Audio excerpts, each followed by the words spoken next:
Hey, everybody. Welcome back to Stories Sustain Us. I'm your host, Stephen Schauer, and today we continue our inspiring conversation with Chris Williams, President and CEO of the Anacostia Watershed Society. In part one, Chris shared his fascinating journey from growing up in eastern Washington with a deep love for nature to an unexpected career shift from theater to environmental law. We explored his work on landmark conservation policies, his time at organizations like the World Wildlife Fund and American Rivers, and the pivotal moments that shaped his commitment to freshwater conservation. Today, in part two, we dive into his current work leading the Anacostia Watershed Society, where he and his team are restoring one of the most historically polluted rivers in the U.S. But their mission goes beyond just clean water. It's about environmental justice, community engagement, and ensuring that conservation efforts benefit everyone, not just a select few. Chris's story is a powerful reminder that real change happens when we connect passion with purpose. So let's get into it here on Stories Sustain Us, where we are inspiring action through the power of storytelling. Let's get into what you're doing now, and you use the acronym AWS, but just so folks understand, it's the Anacostia Watershed Society. Mm-hmm. So what is it? What do you do there? And you're doing some amazing work there. And so what is it? And how can people eventually learn about it and help you? Well, I have the honor of being the president and CEO of the Anacostia Watershed Society. We were founded in 1989 with a mission to protect and restore the Anacostia watershed for all who live here and for future generations. The Anacostia watershed is a 176 square mile watershed that consists of part of southern Prince George's County, Maryland, part of Montgomery County, Maryland, and about a third of the District of Columbia. So it's a small river. It's about 8 miles long. Yeah. From where two tributaries come together to form the main stem. Yeah. It flows about a mile in Maryland and then about 7 miles across the District of Columbia. Yeah. And it's on that eastern side of DC for folks who might be. It's on the southwestern side of DC. Southwestern side of DC. If you picture DC in your mind, and it's this, DC is like this half square. Yeah. That sits against the Virginia border, right? So here's the square. It goes like this up toward the north. Then it comes this way in a southeastern direction, and then back down this way. Right here in this corner, and then this part of the district right here, this is where that's where the Anacostia watershed is in DC. Yeah, the southeastern part of southeastern corner. Right. So I have a bit of a bias when I say this, so forgive me, but the Anacostia River is really DC's river. Sure. People think of the Potomac, and the Potomac is the nation's river. I give it that. Yeah. It's an important river. It's important to the district, but it flows for many miles before it gets to the district and many miles after it leaves the district. Yeah. The Anacostia basically flows right through the heart of the district, and it really is the district's river, even though it's been largely forgotten in many corridors. But then that main stem is where 176 square miles of wetland and water habitat flows. For Rivers 101, a watershed is a geographic area where all the water in that area flows to one point feature, which then flows someplace else. Right. So all the water in this 176 square mile area flows eventually to the Anacostia, which flows to the Potomac, which flows to the Chesapeake. Yeah. So we are a tiny part, but a part with sort of outsized influence because we're in the nation's capital. Yeah. But we're a tiny part of the Chesapeake Bay watershed. This larger system, sure. The Anacostia, when our organization was founded in 1989, the Anacostia was considered one of the 10 most polluted rivers in the United States. It was a dying river. Yeah. And our founder, Robert Boone, in 1989, recognized he was a kayaker and a local activist, and he used to kayak on the river, and he had the vision to see that it didn't have to be this way. The Anacostia River didn't have to be essentially an open sewer, right? Which is largely what it was used for, back in the day. Sure, that's common 20th century use of river. Part of the DC sewer system for many decades. Yeah. That's where the sewage goes. We just dump it in the Anacostia. Yeah. But he saw that it didn't have to be that way. That through everything from local action to action by local government, the Anacostia River could be protected and ultimately could be restored. So we founded the Anacostia Watershed Society with that mission. So just to sort of parse out our mission statement a little bit, we're working in the Anacostia Watershed. So it's the whole watershed, not just the river. Great. We work to protect and restore. So our goal is not only to stop the degradation of the Anacostia River, but to restore it to some semblance of health. We recognize that it's never going to go back to what it was like in 1612 when Captain John Smith first sailed up it. But what we do believe we can do is we can bring it back to a place where it's a healthy, thriving river ecosystem within this urban context. Yeah. So we're always going to be in the middle of a city. So there's always going to be a lot of issues involving recreation, involving economics, involving social justice, racial justice, poverty alleviation, job creation. All of that comes into play. All of that's intertwined and connected. When we're thinking about how to restore this river so it is again a sort of crown jewel resource for the District of Columbia and this part of Maryland. Yeah. So we're protecting and restoring. We're doing it for all who live here. And when we say that, we mean, we're conservationists and tree huggers, of course. So we're very concerned with the wildlife and the habitats and all that sort of stuff. But we're also very concerned about the people. Sure. And this is where my career took a turn back toward environmental and racial justice that I talked about at the beginning of our conversation. Yep. Was the story of the Anacostia River is largely a story of environmental injustice inflicted on the people who live along the river, who are largely African American. Yeah. Yeah. So there has been a history of policies and practices that have inflicted, either by design or by happenstance, environmental injustice on these people who live along the river. Yeah. So as we restore the river, we want to do two things. We want to make sure that those environmental injustices are stopped and reversed. And just as importantly, we want to make sure the very people on whom this environmental injustice was inflicted won't be pushed out once the river comes back. The gentrification, once you get it all nice again, that the folks who were living there for decades when it was open sewer now can't afford to stay there because taxes got too high or whatever. Yeah, absolutely. That's exactly right. And absolutely. We've already started to see that a little bit. Sure, parts of the river that are coming that's back a very common problem that you... So, we are a smallish but very determined conservation group. Yeah. So, we are certainly not a lead player in that effort, but we need to do what we need to do.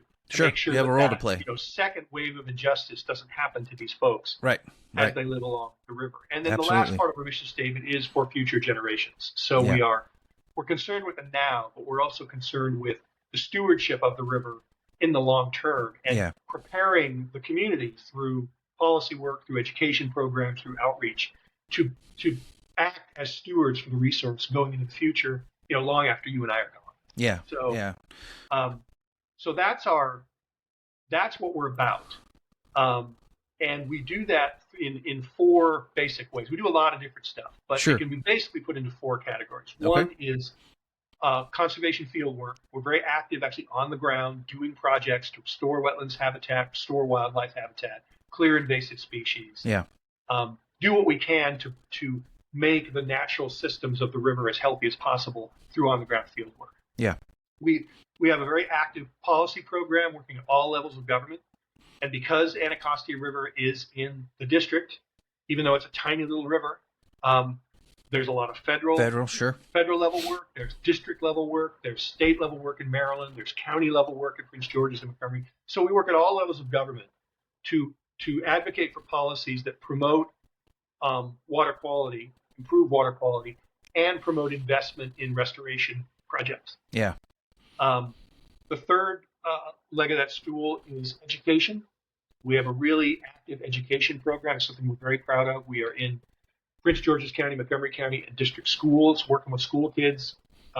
We actually have a program that's actually been, and this is sort of techno-nerdly unless you're in the education world, but we actually have one of our education programs that has been adopted into the curriculum, the biogeoscience curriculum of Prince George's County, so it's taught That's in a every big high deal. school classroom in the county. Yeah, that's which a is big deal. Pretty remarkable. Yeah, we just achieved that milestone about 2 years ago, and we were still really excited about it. Yeah. But then, in addition to our work in schools, we also have work with youth outside of schools. Things like our Saturday Environmental Academy that brings together middle schoolers who have an interest in the environment for eight weekly sessions on Saturday afternoons.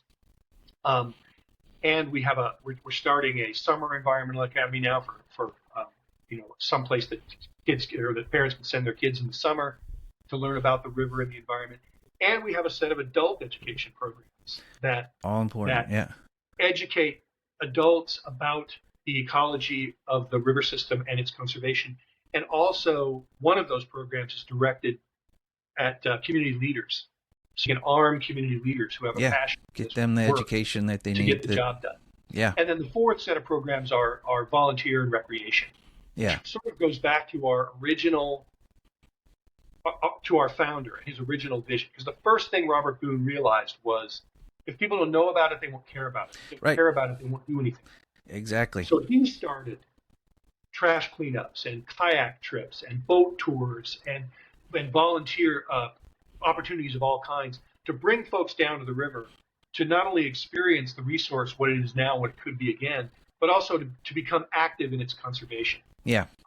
And that spirit, that sort of DNA, still runs through our very extensive volunteer programs. We bring people out to, do basically all the conservation work I just described. There's a role for volunteers in all of that. Absolutely. And then we do boat tours, we do canoe and kayak adventures, we do bird walks, we do wildlife, we do like this nighttime wildlife walk that's really awesome, just to get folks to interact with the resource and understand how important it is and what an important thing it is to the community. Yeah.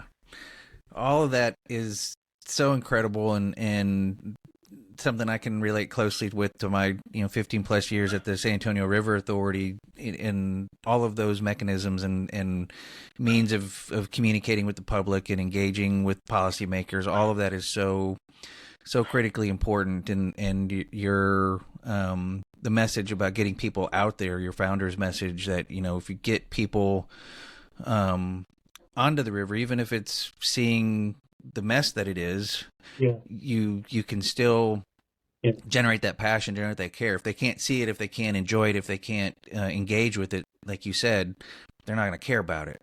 So it's all of that's so important. That I learned very early in my career, and that lesson keeps being reinforced through my entire career, is if you get people out on the water or get people down to the river, it changes the whole nature of the It changes them. You can have a conversation about river conservation in a conference room in the Capitol building somewhere. That's going to be very different if you have that same group of people out in kayaks or out on doing a float down the Grand Canyon. Yeah. One of the highlights of my career back in the day was I did a float down the Grand Canyon with a bunch of there was like a U.S. senator on the trip. There were a couple folks from Interior. There were a couple leaders of the local Indian tribes. And it was just a remarkable experience. Yeah. Because the conversation that we had in those rafts and at the campsites along the Colorado, along the Colorado River, you just couldn't have had those conversations in the conference room or over a Zoom call. Right. Right. And I always remember that when I'm talking to local leaders now or city officials or whatever and saying, hey, come on down to a boat tour. Let's have this conversation on the boat. Yeah. And I'm thinking, you're going to have fun because you're out on a boat, but I'm also going to be thinking, you'll be much more receptive to my message if you're out there on the river with me. Yeah. Than if we're on a Zoom call. 100%. That's such a great strategy. It's why getting people outside in general, just getting people out in nature, it changes their perspective, and that's that's wonderful. I want to ask you. You have on your website a very ambitious, what I think is an ambitious goal, knowing what I know about urban rivers around the world and the challenges that they face with stormwater pollution and bacteria levels and other challenges. You have a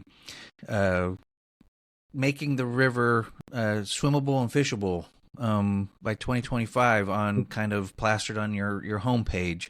Yeah, love that ambition, how close to that is a reality for all the hard work that you're doing? Because I know that that's a giant Mount Everest style hill to climb for urban rivers, particularly the swimmable part.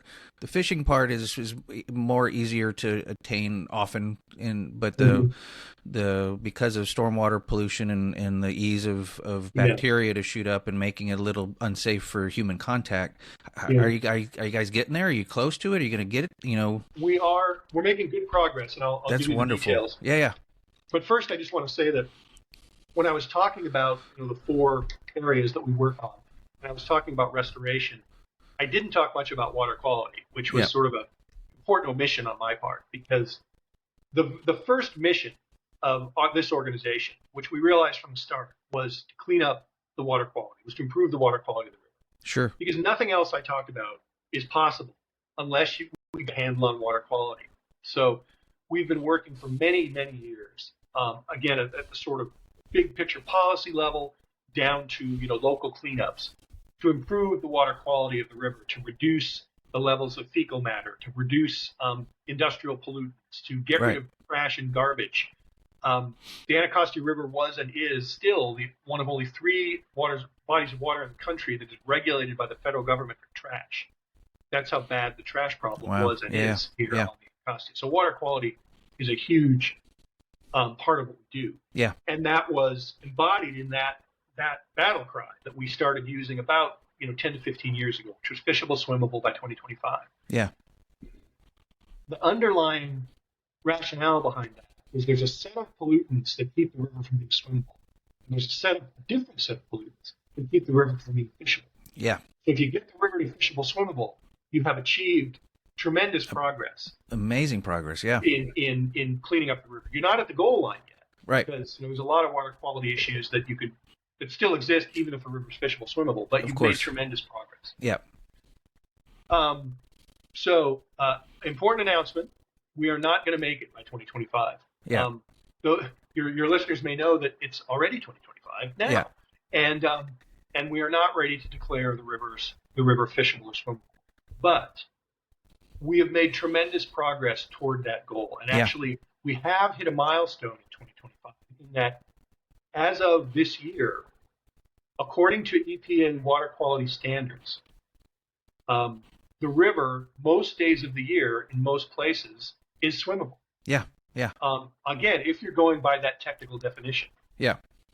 Now, does that mean that people can run and jump in the water right now anytime they want?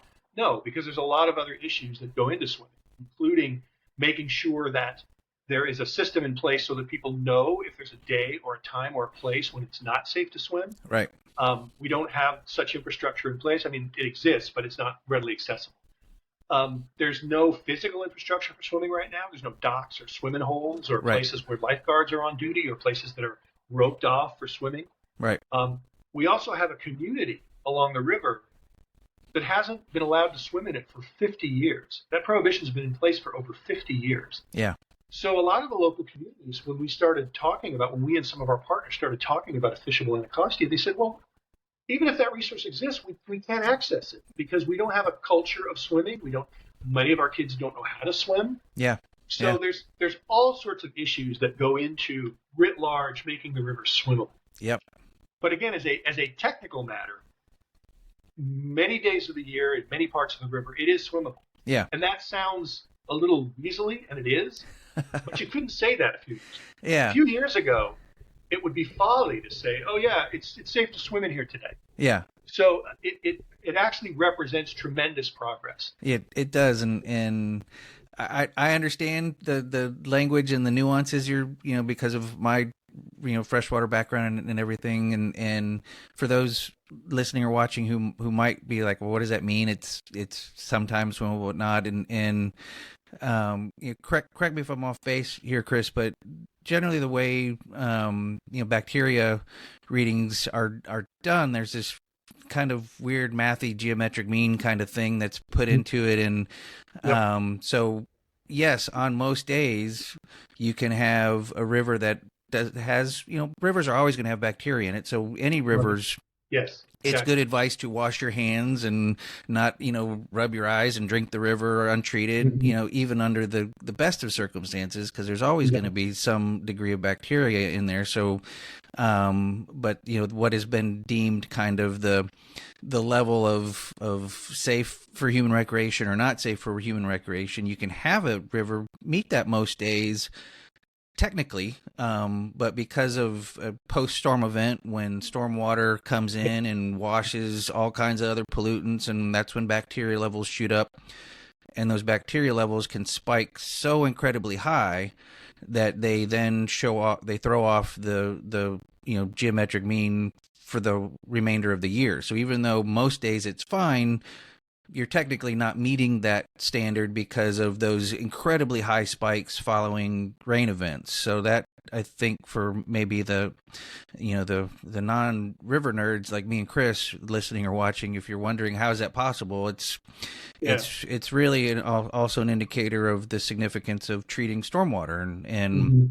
making sure that what we let run into the rivers while it's raining, that we're doing what we can to polish that and clean that. Right. I know your organization is doing a whole lot of stormwater work as well, which is really impressive. I think I saw 2.5 million square feet of green roofs and bioswales and things like that Mm-hmm. have been implemented over the time of your organization's life. So that's impressive work to try Yeah. to deal with that stormwater Exactly. runoff as Yeah. well.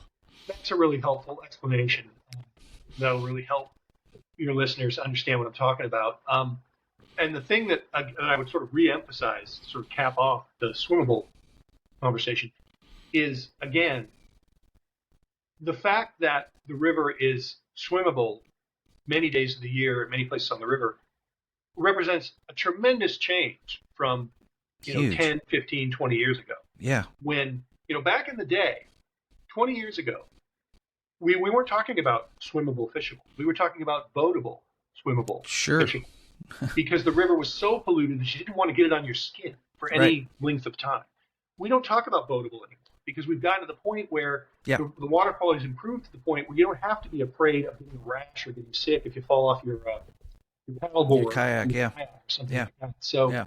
so in terms of from where we started, the progress towards swimmable has been tremendous. It's incredible. And swimmable is just a few years down the road. Yeah. It's I'm very attainable. optimistic. Yeah. On the subject of fishable, again, different set of pollutants. Yeah. Different chemical issues. We're not going to make the fishable goal in 2025, largely because that really requires a very expensive, very engineering heavy restoration effort, because those pollutants that are rendering the fish toxic to eat, which is really what we mean when we say it's not Right. fishable. We Right. mean you don't want to eat the stuff that you catch because Right. because there's a lot of nasty pollutants, Heavy metals bioaccumulating in and the tissues of those fish. yeah. And the reason that is happening is because pollutants that are in the riverbed, that are the legacy pollution Yeah. of gasification plants, coal-fired power plants, munitions works, cement factories, and all sorts of other industrial concerns that were along the Anacostia operating for 200 years. Yeah. Most of those are now abated. You don't have many of those pollution sources left. There are Right. some, but only a few. But the pollution in the sediment remains. The sediment of the riverbed. Right. Right. So in Right. order to get the river swimmable, you need a restoration effort that's either going to cap, treat, or dredge Yeah. those polluted areas. And AWS and a lot of other partners lobbied for the DC Council to pass a law, which they did in 2014, saying, okay, we're going to clean this up. And now in 2025, we haven't gotten to fishable yet, but we have reached an important milestone in that probably in late 2025, maybe early 2026, after years of studies and records of decision and evaluations and partnerships among agencies, people are actually going to get in the river and start cleaning this up. Wow. So Another we're great going success. to see tangible progress Yeah. in cleaning up these pollutants as soon as 2026. Yeah. And that's going to be a long effort. That's going to take a number of years. Yeah. But we're going to take a giant leap toward fishable in the next 10 years or so. So we didn't make the 2025 goal, but the progress is remarkable. Absolutely remarkable that cleaning up a sediment of a riverbed is incredibly technically difficult and challenging, and so yeah, it is definitely going to be a multi-year process. But the fact that you're even on a path to doing that is in and of itself an incredible bit of progress and success. So congratulations. I mean, that is speaking as someone who's kind of in your world, I understand that is a giant milestone. So congratulations on getting to where you are, and how exciting that if we pull this off. And when I say we, it's obviously not just us. It's it's big the collaborative DC effort, government and right? A lot of other players. If we pull this off, this will be a national model for absolutely, yeah, for cleaning up a polluted river from the riverbed up. Yeah. So it's very exciting. Yeah, it is. That's fantastic. Well, Chris, we're a little bit over an hour, and I want to be respectful of your time. I could keep talking with you all day. This is fascinating to me, but I want to be certainly respectful of whatever you may have going on next on your schedule today. Is there anything else going on at the Anacostia Watershed Society that we haven't talked about that you really want to make sure the audience learns about? Yeah, that's a good question. The thing I'd really like to highlight that we haven't discussed yet is climate change. Yeah. And the impacts that climate change are going to have on the Anacostia, and the work that we and a lot of other folks are doing on climate resilience. Because even though the Anacostia River is somewhat inland, it is a tidal river. Sure. So at high tide, it's not a brackish river. No salt water gets into the Anacostia, but it is affected by the tide. So at high tide, generally the water level in the Anacostia is about 3 feet higher than it is at low tide. Sure, that makes sense. And one of the impacts of climate change is that because of the melting of the ice caps, you're going to get sea level rise, and those high tides are going to get higher. Yeah. And there's a whole set of scenarios that have been done by outfits like the Climate Center in New York and the International Climate Change Panel that's looking at various scenarios of sea level rise across the world under different scenarios for temperatures rising. There's a 1 degree centigrade scenario, there's a 2.1, there's 2.5, there's 3.5, all of which get progressively scarier and worse as you go along. Yeah. But no matter what happens, even if all greenhouse gases stopped being belched into the environment today, we're still going to deal with the temperature changes that have been wrought already. Correct. So, and of course, we're not going to stop burning fossil fuels today. In fact, globally speaking, this is a subject for another podcast, but globally speaking, the progress we're making on keeping temperature down is flailing. It's not. Yeah, we're not hitting the targets we want to hit. On the Anacostia, we're dealing with the very real scenario that our river levels are getting higher. And what impact is that going to have on our past conservation work, on our future conservation work, on the flood security and water security of local communities? This is a big issue for the Anacostia. So integrated with and layered on top of everything I just described in terms of the work that we do is an eye toward climate resilience. And it became, we've been thinking about climate for a long time, obviously, as everybody else. But in this current strategic plan that we're operating under now, a big focus is to secure our conservation gains and secure our local communities from the impacts of a changing climate, which largely means sea level rise. That's obviously not the only impact. There's going to be impacts in terms of heat, and how local communities are going to deal with excessive heat events. How are they going to deal with the aggravated air pollution that happens when you have these heat events? There's all sorts of climate change. Rainfall patterns are changing. Everything. Rainfall patterns, exactly. More frequent and intense rain events. Interspersed by times of drought. Longer drought. We're in right now. You don't really think of the Mid-Atlantic region as an area that's vulnerable to drought, but we are actually in a minor drought right now. Same in the Pacific Northwest, right? So essentially, the rules that the sort of natural rules that have governed the behavior of the river for millennia are changing. Like they are in rivers all over the country.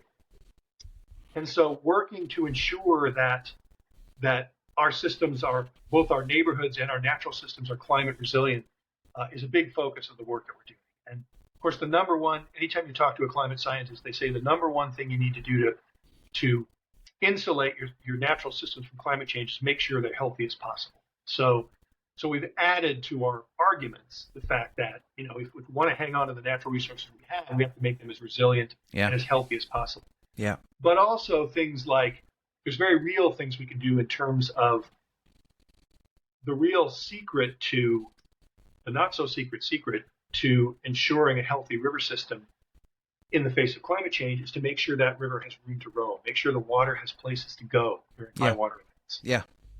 And there are opportunities as we're thinking about natural resources conservation, about management of parks and open spaces, about development and redevelopment decisions that can very much be influenced by how climate resilient do you want to make this area.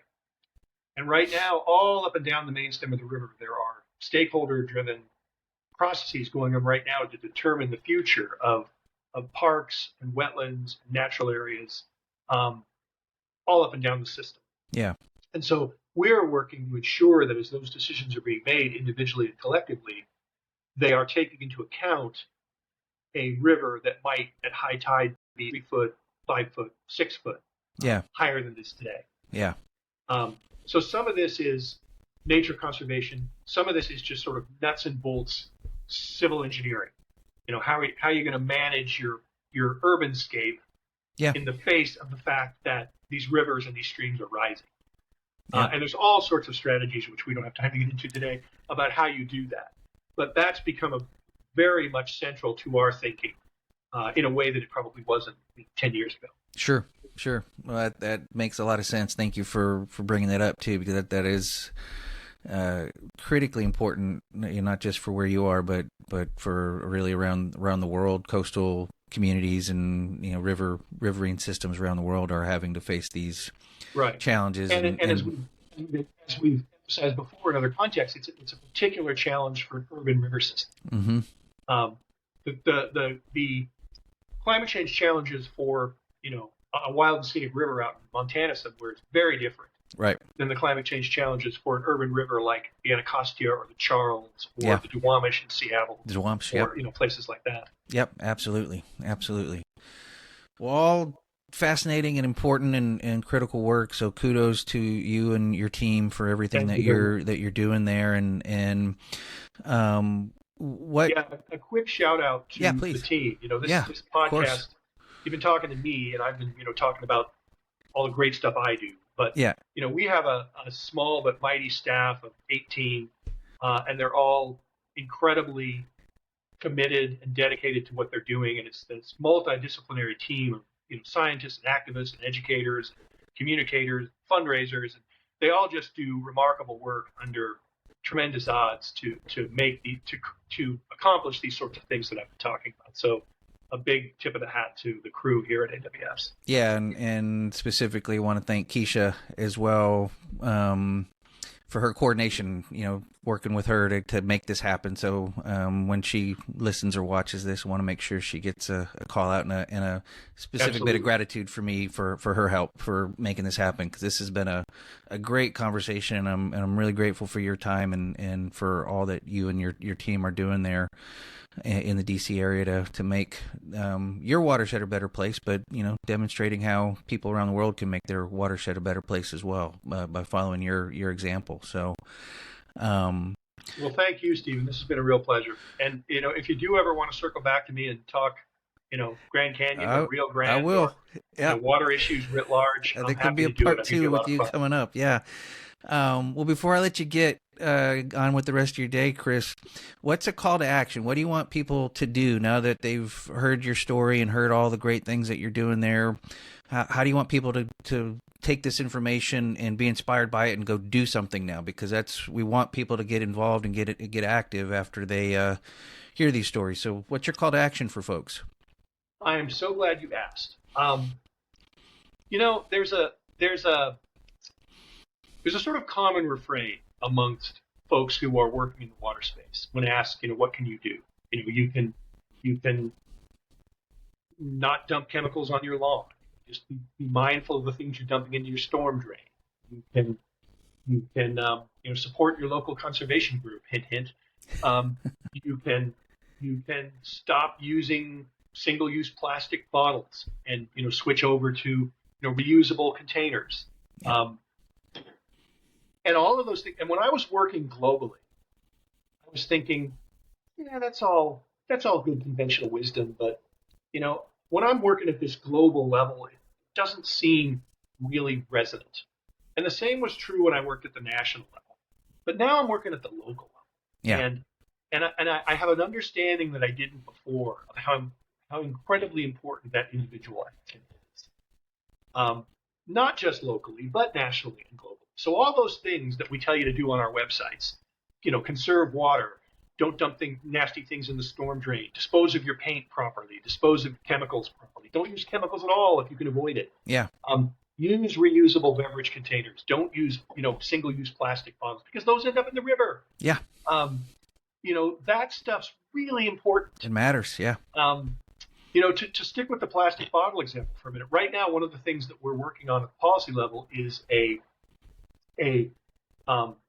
bottle bill in Maryland and in DC that will set up a incentive system. You give your bottle back, you pay a 10-cent deposit, you buy a bottle of beverage, you get your 10 cents back when you turn it in for recycling.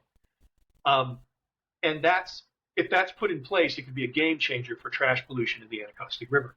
Yeah. But it all comes from the same place, which is we use millions and millions of plastic bottles every day that we just don't have to use. Yeah. If you use something like this, if everybody in the watershed used something like this instead of grabbing a bottle of water off the shelf, thank you very much, it would be a absolute game changer for trash pollution in the Anacostia River. Absolutely. So yep. The individual things that people can do are actually many, and the collective impact of doing those things is tremendous. Yeah. Love that. And to give your organization a plug on top of that, I know there's a donation button on your website. So what is your website if folks want to go support your organization directly? It's Anacostia WS, stands for watershed, AnacostiaWS.org. And there is a donation button, and I encourage you to smash that button. But there's also pages you can go to for volunteer opportunities, for educational opportunities, for boat tours. So it ain't all about asking for your money. Perfect. There's also a lot of opportunities provided by the website for you to get involved personally in the conservation of the Anacostia watershed. And we absolutely depend on that. We're a small, dedicated staff, and the boots on the ground that actually are helping us pick up trash, helping us clear invasive species, helping us plant trees are volunteers. Yeah. So, yeah. And there's opportunities for doing something really active and physical, like, clearing invasive species. Or if you just want to go out on a beautiful boat ride and learn about the Anacostia River and its importance, you can do that too. So come to our website for all of those opportunities. Perfect. Well, I will put that on the show notes page as well, so people can have access and link right to you and get engaged in whatever way they can, whether it's financial support or physical labor to help you out, or taking you up on one of those recreational tours to find the beauty and the miracle of the watersheds that we live in. So. Well, the last little bit before I let you go, Chris, we end every episode talking about hope. We've talked about some challenges that humanity's facing, rising sea levels, and the pollution challenges and issues that you're currently dealing with that are remnants of the 19th and 20th century way that we treated our rivers. So we want to end every episode kind of looking towards the future and having some hope in it. And hope isn't this, pink cloud emotion. It's really not defined even as an emotion by those who study these kind of things. It's actually kind of a mindset. Mm. It's a ability to envision a better future, have a plan of action to work towards that better future, and have a sense of agency, that there's something you can do to make that better future come to be. It doesn't mean it's going to happen. It doesn't mean it won't be without challenges and hardships. And certainly in my mind, doesn't mean you can do it by yourself. We need community. We need collaboration. But it's this idea of a vision, plan of action, and sense of agency that you can get there is what is defined as hope. So I want to ask you 3 quick questions about your hope, and would ask you not to think too much about it. Just kind of whatever your first answer is, go with that. So Chris, what is your vision for a better future? It can be for you personally or professionally or for the world. What do you envision as a better future? A better future is folks working together to be stewards, and you can sort of fill in the blank. To be stewards of what? To be stewards of, in my case, stewards of the river, stewards of this very special place where I live, and I have the opportunity to be a steward of because of my job. But everybody can be a steward in their ways, in the ways we talked about before. Be a steward of these resources that we want to pass on to our children. Be a steward of our democracy. Be a steward of this country and this society that we've created together over 250 years. Yeah. Be a steward of your family. Be a steward of your community. Because ideally you don't want to be a person who just, it's all about intake. You want to figure out how you're stewarding whatever resource you're talking about, whether it's a social one, an environmental one, an economic one, so that it's secure for you and for people in the future who will be here long after you've moved on to whatever the next phase is. Perfect. Second question, why is that important that we are being a steward of fill in the blank? Why do you want people to do that? I want people to do it because you'll be creating a better world for yourself and for those who come after. And I'm sort of pickled in the conservation world. That's where I've spent my entire career. And conservation isn't about the now. It's about the future. It's about what things are going to look like when you're gone. And do you want your children and your children's children and so on to enjoy the same, I'm thinking back to the beginning of this conversation. Do I want future generations to be able to run around Washington State and experience all these wonderful things in the mountains, on the seashore, and in the forest? Absolutely, I do. And that's why I do what I do, and that's why we need to have this stewardship ethic. And the other thing I would add, just a little bit of departure from the question, is that it's worth it. It works. You can achieve success. And the place that I work is living proof. We're not done with the Anacostia Watershed. There's a lot of work yet to be done. Yeah. But the advances that have been made to clean up this river, that you can see in the statistics, you can see in the data of water quality, but you can also see it in the fact that beavers and otters are back and they had disappeared. Yeah. Bird populations are increasing. Fish populations are increasing. It's having an effect. It's working. It's working. And people need to remember that even even on their darkest days, that hope and stewardship can work and indeed do work. And I think the Anacostia River, again, while we've still got a lot of work to do, is living proof. It's a great example. Yeah, love that. So last question, Chris. Now imagine for a moment we're in that future that you just described, where people are actively being good stewards of their natural resources and their watersheds and democracy. I love that you brought that up. Actively being stewards of their community so that they're making it a better place for themselves and for future generations. That's happening now, widespread. It's working. How do you feel that that's happening now? How do I feel? I mean, how would I feel if I was living in that future? Imagine you're in that future, and how does that make you feel? Well, it makes me feel tremendously happy and satisfied and proud because, in my small way, that's what I've been striving for my entire career. I didn't go off and pursue a career manufacturing widgets. My career and the careers of all the people around me here at this organization are dedicated to realizing that future that you're describing in some way. So if I actually found myself living in that future, I think I'd be tremendously proud, but I'd also be looking for the next challenge. Because in fact, we'll get to that future and there'll be a whole other set of issues. There'll be a whole other set of mountains to climb and hurdles to overcome. That's just sort of the nature. Not to Yeah. get too highfalutin, but that's just sort of the nature of humanity. That's there's life. always Yeah. there's always a new set of challenges, Yeah. and I'd like to think that if I was, if I wasn't 110 years old, if I was in that future but somehow in the same condition I'm in now, that I would turn to face the next challenge, because Yeah. that's what I've done my whole life, and that's what I think I'll do going forward. Perfect. Well, Chris, thank you so much for your time today. Thank you for sharing your story, your personal story, and your professional journey. I've gained a lot from. One thing? Absolutely. I'm please. sorry. I No. editing problem, but I wanted to add not one a thing. problem at all. Please. And that is that the other thing that I would want to do if I was in that future, yeah. is I'd want to look around and make sure that everybody came with me. Ah, love it.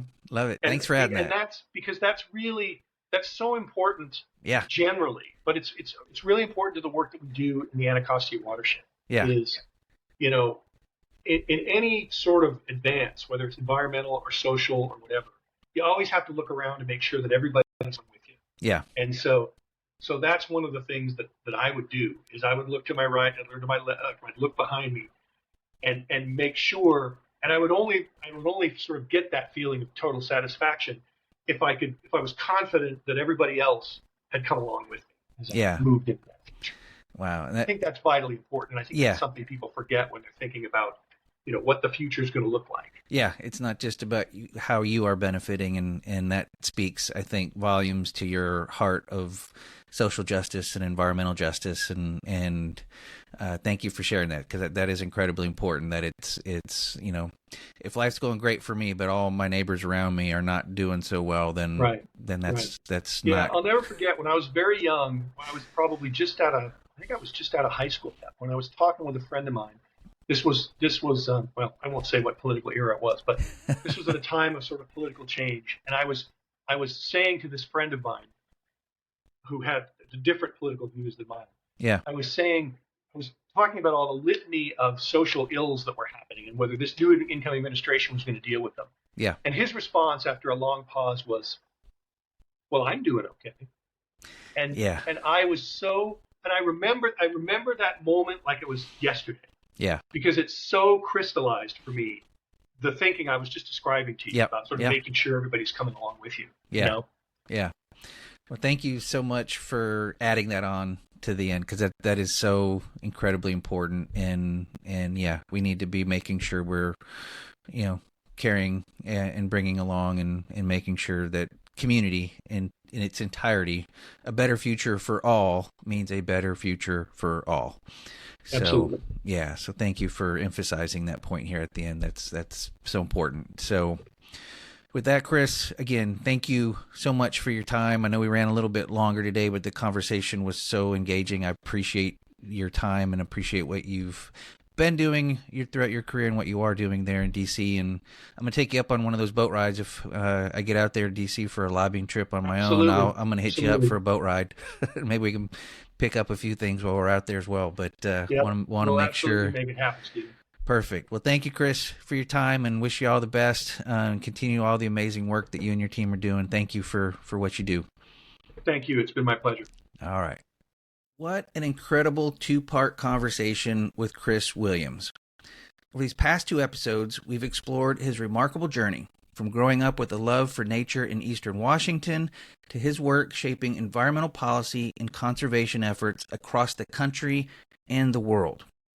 Chris shared his experiences working on the Endangered Species Act, his leadership at organizations like the World Wildlife Fund and American Rivers, and now his impactful work at the Anacostia Watershed Society, where he's leading efforts to restore one of the most historically polluted rivers in the United States. Chris's story is a testament to the power of dedication, resilience, and passion for protecting our environment.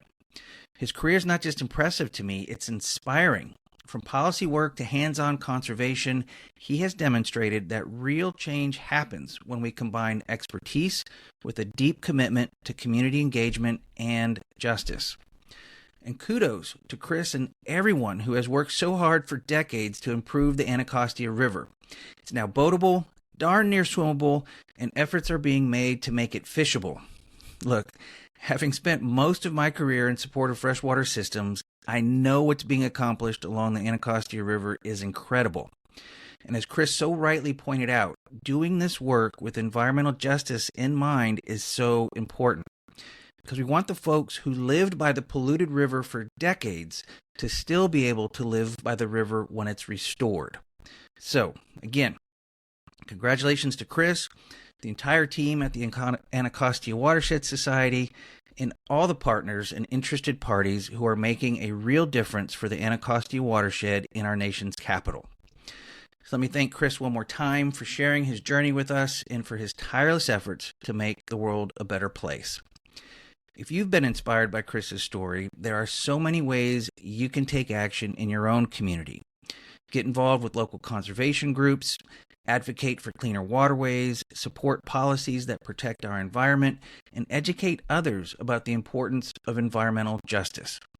Even small actions can have a huge impact, like reducing pollution, participating in river cleanups, supporting organizations that restore natural ecosystems, or something as simple as Chris and I talked about, drinking from a reusable container instead of a plastic bottle. All these little steps, when added together, can make a very real difference. So, thank you for what you do, and thank you for being part of Stories Sustain Us. If you've enjoyed this conversation, please share this two-part episode with your family and friends, like and follow the show, and leave me a comment. I'd really love to hear what your thoughts are about this topic. And be sure to join me for the next episode of Stories Sustain Us, where my inspirational guest shares about how we can all work together to end factory farming of animals and support sustainable farming techniques instead. Look, not everyone is willing or able to cut out meat and dairy from their diets, at least not completely. And if you're watching this right now, I got two thumbs pointing at me. If you're just listening to it on podcast, you have to believe me, but I got two thumbs pointing at me right now. However, there are organizations who are securing corporate commitments to phase out cruel practices and persuading governments to change to a fairer, kinder, and more sustainable food system. By checking out next week's show, you can learn how to support these organizations who are helping companies to produce food without factory farming, making cruelty-free options better and more available. So, be here on April 15th for the next episode of Stories Sustain Us, available at storiessustainus.com, on YouTube, or wherever you get your podcasts. It's another fascinating and inspiring conversation, and you won't want to miss it. So, let me wrap it up here and say, as always, thank you for being here today. Keep taking action, keep sharing stories, and keep working toward a better world. Until next time, I'm Stephen Shower. Please take care of yourself and each other. Take care.